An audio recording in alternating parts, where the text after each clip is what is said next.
আল্লামা ইমাম ইবনে কাসির রাহিমাহুল্লাহ তার বিখ্যাত কিতাব উমদাতুত তাফসীর ওই কিতাবের মধ্যে লেখেন وعن عائشة رضي الله تعالى عنها قالت أما زن عائشة الصديقة رضي الله تعالى عنها থেকে বর্ণিত তিনি বলেন جاء رجل إلى رسول الله صلى الله عليه وسلم وهو محزون আম্মা জান বলেন নবীর একজন সাহাবী নবীজির দরবারে আসলো, কিন্তু সাহাবীর চোখে মুখে কোনো হাসি নাই, টেনশন আর টেনশন, কাঁদতেছি। নবীজি সাহাবীকে একটা ধমক দিয়ে বলতে লাগলেন, মানি আরাকা মাহজুনা, কি হলো তোমার মনে কষ্ট যে তুমি আমার ঘরে আসছো, কাঁদতেছো, এই কাঁদতেছো কেন? সাহাবী জবাব দিন, ইয়া রাসূলুল্লাহ ইন্নাকা লা আহাব্বু ইলাইয়া মিন ওয়ালিদি ওয়া ওয়ালাদি, ওগো নবীজি আমি আপনাকে আমার সন্তান সন্ততি আমার আম্মা আব্বা সকলের চাইতে আপনাকে বেশি ভালোবাসি। নবীজি বলেন, তোমারে প্রশ্ন করলাম তুমি কেন কাঁদো, আর তুমি জবাব দাও তুমি আমারে ভালোবাসো। এই মিয়া, প্রশ্নের সাথে তো জবাবের কোনো মিল নাই। মিল আছে কোনো? তুমি কাঁদো কেন? আপনারে ভালোবাসি। তো আমারে ভালোবাসতে তো ভালোবাসার মানুষের সামনে আসলে তো কেউ কাঁদে না, তুমি এখনো কাঁদতেছো যে? এবার সাহাবী বলে, ইয়া রাসূলুল্লাহ আমি যখন খেতে কাজ করি, যখন দোকানে ব্যবসা করি, ঘরে থাকি, যদি আপনার কথা স্মরণ হয়ে যায়, আপনার চেহারাটা না দেখা পর্যন্ত আমি পাগল হয়ে যাই, পাগল, অস্থির হয়ে যাই, অস্থির। যেই মাত্র আপনার চেহারা দেখি তো আমি নিজেকে নিয়ন্ত্রণ করতে পারি, আপনাকে যদি না দেখি তাহলে আমি পাগল হয়ে যাই, কাউকে আমি চিনি না, অস্বাভাবিক হয়ে যায়। যেই মাত্র আপনাকে দেখি দিল ঠান্ডা হয়। তো নবীজি বলে, এখনো তো জবাব পাইলাম না, তুমি যদি আমাকে দেখলেই তোমার দিল ঠান্ডা হয়, এখন তো তুমি আমার সামনে বসা, কিন্তু এখনো কাঁদতেছো। এখন সাহাবী বলে, ইয়া রাসূলুল্লাহ, ওগো আল্লাহর রাসূল, ইন্নাকা মাইয়িত ওয়া ইন্নাহুম মাইয়িতুন, একদিন তো আপনিও পৃথিবী ছেড়ে চলে যাবেন, আমরাও চলে যাব, আপনার বেঈমানরা যারা আপনার দুশমন তারাও চলে যাবে। ওগো আল্লাহর নবী, ইন্তেকালের পর তো আল্লাহ পাক আপনাকে নবীদের চাইতেও সবচেয়ে ভিআইপি জান্নাতের বাসিন্দা বানাবেন। নবীদের জান্নাতের উপরে হবে আপনার জান্নাত, এরপরে সব নবীদের জান্নাত, এরপরে হবে সবচাইতে উপরের জান্নাত সিদ্দিক আকবরের জান্নাত। সুবহানাল্লাহ। আমরা হলাম সাধারণ সাহাবী, আমাদের জান্নাত হবে আরো নিচু। ইয়া রাসূলুল্লাহ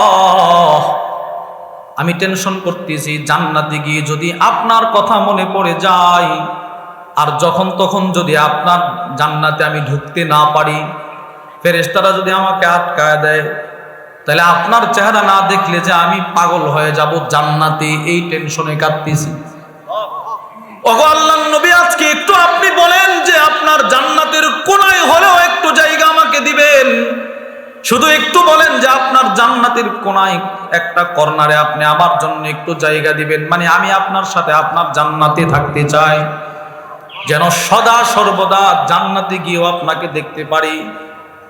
আম্মা জান আয়েশা বলেন, ফালাম ইয়ারুদ্দা আলাইহিন নবী সাল্লাল্লাহু আলাইহি ওয়াসাল্লাম, আল্লাহর রাসূল ওই সাহাবীর প্রশ্নে কোনো জবাব দেয় না।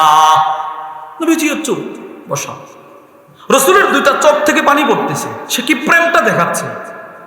সাহাবীও কাঁদতেছে, নবীজিও কাঁদতেছে। আম্মা জান বলেন, এই এক সাহাবীর প্রেম আল্লাহর আয়াত জমিনে নিয়ে আসছে, সাথে সাথে জিবরিল একটা কোরআনের আয়াত নিয়ে আসছে, وَمَن يُطِعِ اللَّهَ وَالرَّسُولَ فَأُولَٰئِكَ مَعَ الَّذِينَ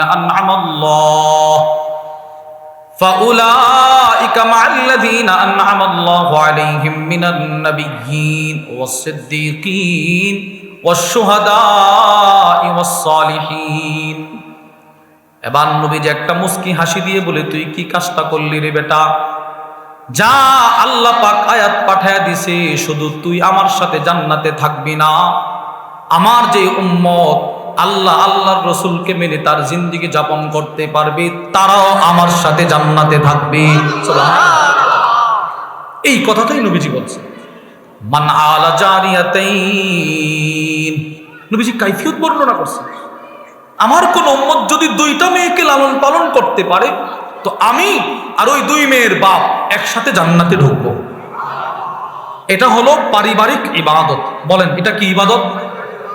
এক নাম্বার ব্যক্তিগত ইবাদত। বলেন এক নাম্বার কি?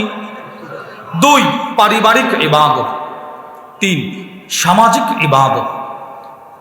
শরীয়তে ইসলামে ব্যক্তিগত ইবাদতের যেমন গুরুত্ব, পারিবারিক ইবাদতের যেমন গুরুত্ব আছে, ঠিক ওই রকম সামাজিক ইবাদতেরও গুরুত্ব আছে।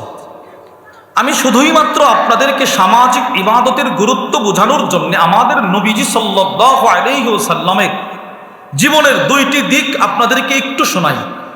সামাজিক ইবাদত বলতে আত্মীয় স্বজনের সাথে ভালো আচরণ, বন্ধন ঠিক রাখা, সম্পর্ক ছিন্ন না করা, মানুষকে কষ্ট না দেওয়া, মানুষের সাথে ভালো আচরণ করা, এইগুলো আর কি। নবীজির মক্কি জিন্দেগিতে একটা দৃষ্টান্ত শোনেন। আপনারা সকলেই জানেন রাসূলুল্লাহ সাল্লাল্লাহু আলাইহি ওয়াসাল্লাম পরবর্তী যখন সর্বপ্রথম নবীর উপরে কোরআন নাজিল শুরু হলো, পুরো শরীরে নবীজির জ্বর চলে আসছে, রাসূল কম্পন শুরু করছে। নবীজি আসছে নিজের বিবি আম্মাজান খাদিজাতুল কুবরা রাদিয়াল্লাহু আনহার ঘরে, এসে বলতেছে, খাদিজা খাশিতু আলা নাফসি, আমি আমার নিজের ব্যাপারে আশঙ্কা বোধ করছি, আমার শরীরটা যেন কেমন কেমন করতেছে, অস্থির অস্থির, আমাকে একটা কম্বল দিয়ে ঢেকে ফেলো। আম্মাজান খাদিজাতুল কুবরা মোটা কাপড় দিয়ে রাসূলের শরীরটা ঢেকে দিলেন। নবীজি কাঁদতেছে। ঠিক এমন সময় আম্মাজান খাদিজাতুল কুবরা নবীকে সান্ত্বনা দিচ্ছেন। দেখেন আপনি, সান্ত্বনা দিদিগের কি কথাগুলো বলতেছে শোনেন। আম্মাজান বলেন, ইয়া রাসূলুল্লাহ, আপনি টেনশন করবেন না, আল্লাহ আপনাকে লাঞ্ছিত করবে না। কেন? ইন্নাকা লাতাসিলুর রাহিম, আপনি না আত্মীয়তার বন্ধন ঠিক রাখেন। সুবহানাল্লাহ বলেন না। দেখেন সামাজিক ইবাদত। ওয়া তাকসিবুল মাদুম, যারা অসহায়, যাদের কিচ্ছু নাই, নিঃস্ব মানুষের পাশে না আপনি দাঁড়ান। সুবহানাল্লাহ বলেন না। যারা অসহায়, যাদের ঘর বাড়ি নাই, এদের ঘর বাড়ির ব্যবস্থা না আপনি করে দেন। দেখছেন এই সংকটময় মুহূর্তে আম্মাজান খাদিজাতুল কুবরা নবীকে কি কথাগুলো বলে বলে সান্ত্বনা দিচ্ছে। সবগুলো কথাই ছিল ব্যক্তিগত, পারিবারিক না সামাজিক? বলেন না কি? সামাজিক। এবার আসেন, এটা গেল মক্কি জিন্দেগির দৃষ্টান্ত। মদনী জিন্দেগি শোনেন।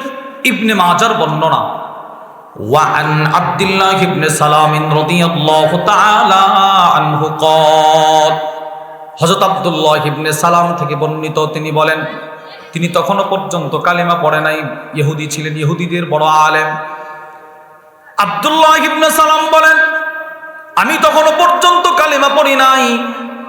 ঠিক ওই সময় নবীজি লাম্মা কদিমা রাসূলুল্লাহ সাল্লাল্লাহু আলাইহি ওয়াসাল্লাম আল মাদিনা, নবীজি যখন মক্কা থেকে হিজরত করে মদিনায় আসলেন, তখন ছিলাম আমি ইহুদি, আমি কালেমা পড়ি নাই।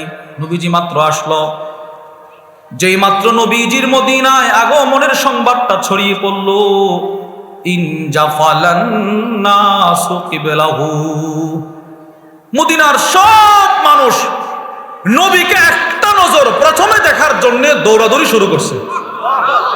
কে কার আগে নবীকে দেখবে, কে কার আগে নবীকে দেখবে। আশ্চর্যের বিষয় হলো, আল্লামা আহমদ ইবনে মুহাম্মদ আল কাসতালানী তার বিখ্যাত কিতাব আল মাওয়াহিবুল লাদুনিয়া বিল মিনাহিল মুহাম্মাদিয়া, যিনি বুখারীর শরহ লিখছেন ইরশাদুস সারি, তিনি লেখেন, যেই মানুষগুলো নবীকে দেখার জন্য দৌড় দিছে, এরা সকলেই যুবক বা কি বলে আপনার বৃদ্ধ বা বয়স্ক ছিল না। পুরা মদিনার রাস্তাঘাট, অলিগলি, যেদিন নবীজি মক্কা থেকে মদিনায় আসছিল, ওই দিন ছোট ছোট বাচ্চাদের দখলে ছিল। ছোট ছোট বাচ্চা, প্রত্যেকটা শিশু বাচ্চা, মদিনার প্রতিটা রাস্তায় একটাই স্লোগান, কদ কদিমা রাসূলুল্লাহ, কদ কদিমা রাসূলুল্লাহ।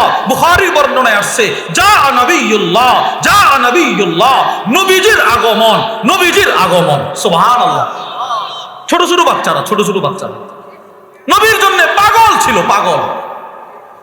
ইসলামের ইতিহাসে আছে, যেদিন নবীজি মক্কা থেকে মদিনায় ঢুকেছিল, ওই দিন কোনো মা, কোনো বাপ তার সন্তানকে রসুলকে দেখায়া এই কথা বলার প্রয়োজন হয় নাই, আব্বু এই যে উনি নবী, এটা বলার প্রয়োজন হয় নাই।